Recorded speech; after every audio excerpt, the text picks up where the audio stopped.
新聞一開始，先來看頂禮拜這落風台雨，台北內湖做大水，昨過道又過來一場車公雨。這市長周萬安是趕緊到當地視察，了解這排水狀況。也民進黨的陳碧榮是批評講，市府做的 AI 防大水警告系統根本就無效。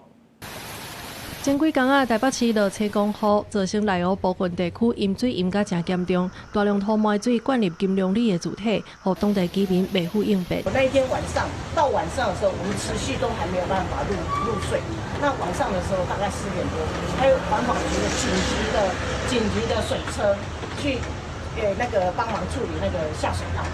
6月28一場大雨，內湖在短短3點鐘內落99毫米，是大水雨的頂級。今仔大雨一個來，又閣做大水。台北市長周萬安結束行程了後，隨趕去金龍里了解現場排水的狀況。因為這次它瞬間的暴雨，它就是短時間下又急又快，所以已經超過我們排水的這個設計標準。不過沒關係，我們就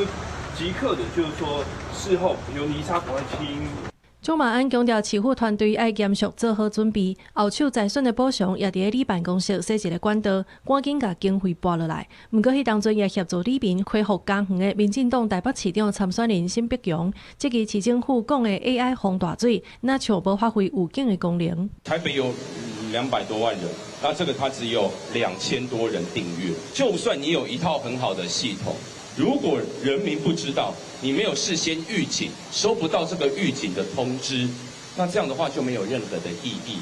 這個市政府 AI 防大水預警通知根本無傳到市民的手裡，一場大雨唔但考驗台北市府治水的應變能力，也真做是首都市長選戰政治攻防的一個焦點。記者綜合報道。